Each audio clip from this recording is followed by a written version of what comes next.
Hello everyone, welcome to my YouTube channel Bio Hope. बच्चों, आज मैं जेनेटिक्स का एक टॉपिक आपको ले रहा हूँ, 12th बायोलॉजी जेनेटिक्स का एक टॉपिक प्लियोट्रोपिज्म और प्लियोट्रोपिक जीन विद एग्जाम्पल मैं आज आपसे डिस्कस करने वाला हूँ। बच्चों ध्यान से देखेंगे, पहले इसका मीनिंग क्या होता है।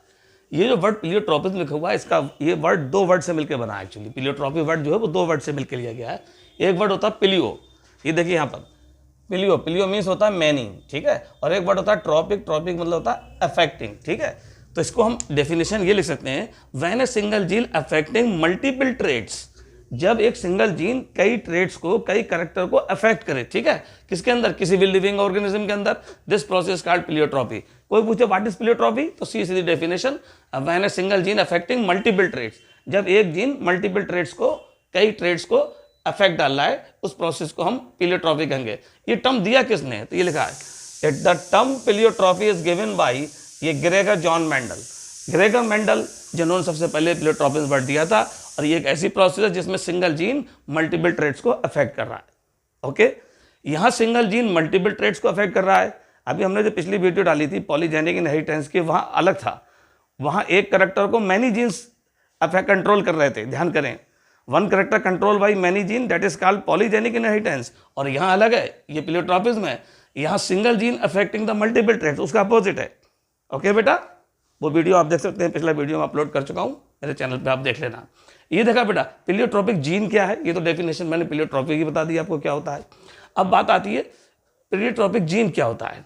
अब देखिए यहाँ वही बात आ गई जो मैंने बोली थी, gene which control more than one character, यानी एक से ज्यादा कैरेक्टर को कंट्रोल करने वाला जीन।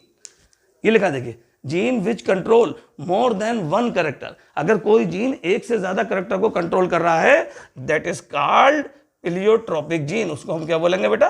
प्लियोट्रोपिक जीन कहेंगे। When any gene control more than one character, this gene is known as pleiotropic gene, ठीक है बेटा। अब इस जीन के बारे में एक पॉइंट और शो करना है, this gene show multiple phenotypic effect. ये मल्टीपल दो बार हो गया बेटा, क्या सिंगल कर देंगे। This gene show multiple phenotypic effect, ये जीन जो था मल्टीपल फिनोट्रोपिक इफेक्ट शो करता है। मतलब देखिए, मैं एग्जांपल के थ्रू समझाऊंगा इस बात को। इन अ पी प्लांट, एक पी प्लांट का एग्जांपल हम लोग ले रहे हैं बच्चे। इसमें हमने सिंगल जीन का इन्फ्लुएंस बता रहे हैं कैसे होता है, सिंगल जीन का इन्फ्लुएंस। तो ये मैंने यहाँ लिख रखा है प्लियोट्रोपी, ये लिख रहा है बेटा मल्टीपल ट्रेट्स। तो सिंगल जीन इन्फ्लुएंस, देखिए जीन सिंगल है, अब तीन कैरेक्टर को कंट्रोल करेगा। ये जीन एक है लेकिन तीन कैरेक्टर को कंट्रोल कर रहा है। कौन कौन से कैरेक्टर को? एक तो सीड कोड कलर, यहाँ ध्यान से देख लें, यहाँ पर हम सीड कोड कलर को, एक फ्लावर्स कलर को, और एक red spot in the axil of the leaves.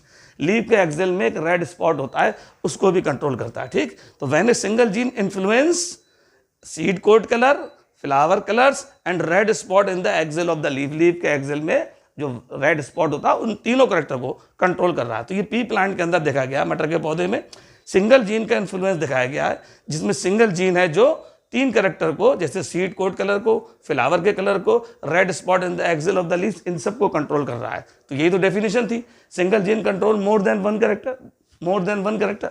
जब सिंगल जीन होता है एक से ज्यादा कैरेक्टर को कंट्रोल कर रहा है। इस डायग्राम से शो हो रहा है बेटा, ठीक है। अब आगे बढ़ते हैं, एक एग्जाम्पल और लेते हैं। ये तो पी प्लांट का एग्जाम्पल था। अब हम बात करेंगे दूसरे एग्जाम्पल की। दूसरा एग्जाम्पल हम लेते हैं ड्रोसोफिला मेलानोगास्ट्रा, नाम सुना है सबने। ये ड्रोसोफिला के अंदर जो विंग्स होते हैं ना, विंग का जो साइज है उसकी बात ले रहे हैं। देखिए यहाँ हम एग्जाम्पल ले रहे हैं Drosophila, a gene of wing size.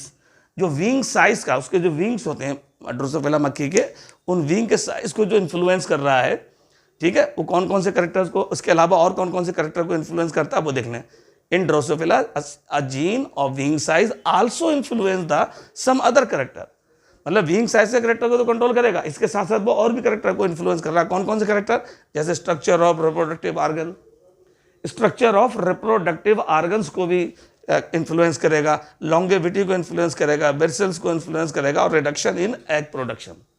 तो जीन ड्रोसोफिला में एक जीन है जो विंग साइज के साथ साथ structure of reproductive organ, longevity, बेरसेल्स और रिडक्शन इन एग साइज, इन सबको कंट्रोल कर रहा है। जीन एक है, कैरेक्टर कहेंगे जिन्हें वो कंट्रोल करेगा कई ट्रेट्स को। देखिए एग्जांपल दिया है यहाँ, कोई क्रोमोसोम दिया गया है बना के।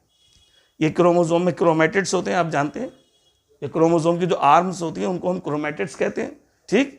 इसमें कि ये जीन रेड स्पॉट मैंने बना, रेड कलर जो बना के यहाँ दिखाया गया, रेड कलर शो दिया है बना के, इसमें दिखाया गया ये वाला, दिस पोर्शन इज कॉल्ड, इसे सिंगल जीन, कोई सिंगल जीन है इसमें क्रोमोसोम में, ठीक है। यहाँ प्लियोट्रॉपी और मल्टीपल ट्रेट्स, यानी ट्रेट 1 कोई ट्रेट 2 और ट्रेट 3, 3 कैरेक्टर को यहाँ लिया गया, और भी हो सकते हैं कैरेक्टर यहाँ पर, ठीक है।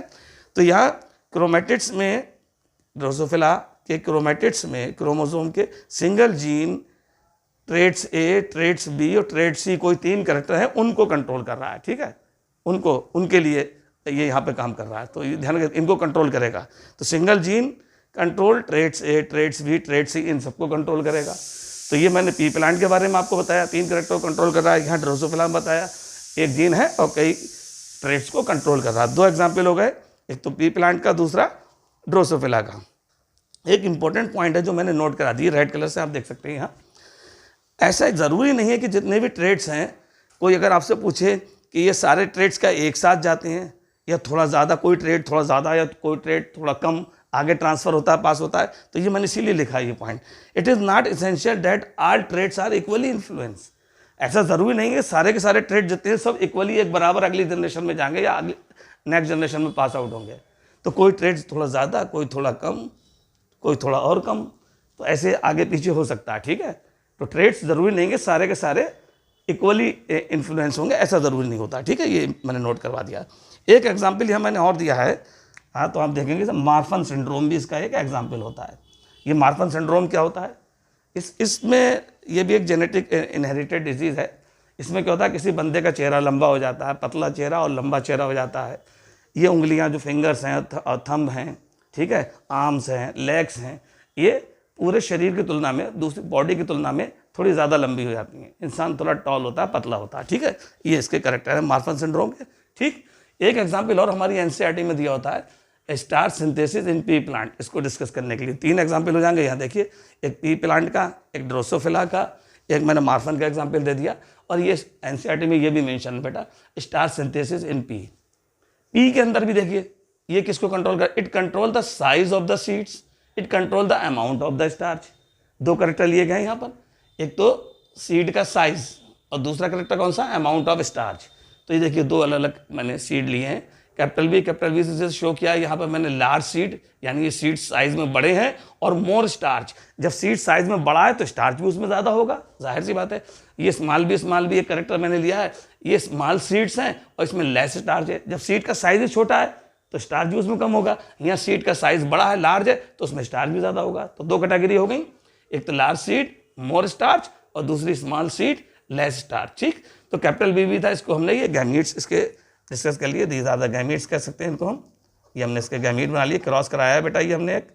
ये क्रॉस कैसे कराया, इधर इसके गैमीट ये वाले बना लिया, इन दोनों को क्रॉस करा दिया, तो कैपिटल बी स्मॉल बी, ये हमारी F1 जनरेशन हम कह सकते हैं आ गई है।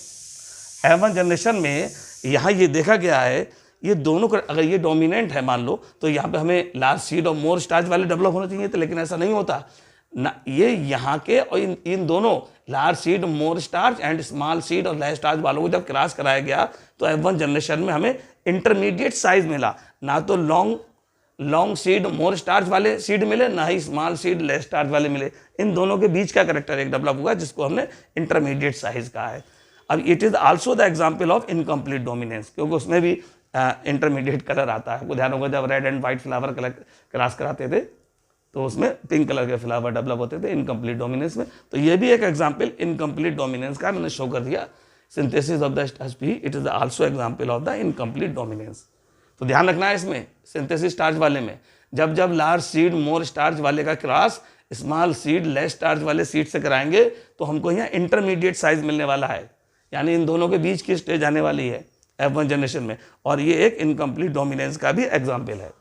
आई होप ये वीडियो आपको अच्छा लगा होगा, इन्फॉर्मेटिव वीडियो था। नीट में कई क्वेश्चन आते हैं, यहाँ से निकलते हैं एग्जाम पे, आप इसको आसानी से हैंडल कर लेंगे। इस वीडियो को अच्छे से आपने वॉच कर लिया, देख लिया।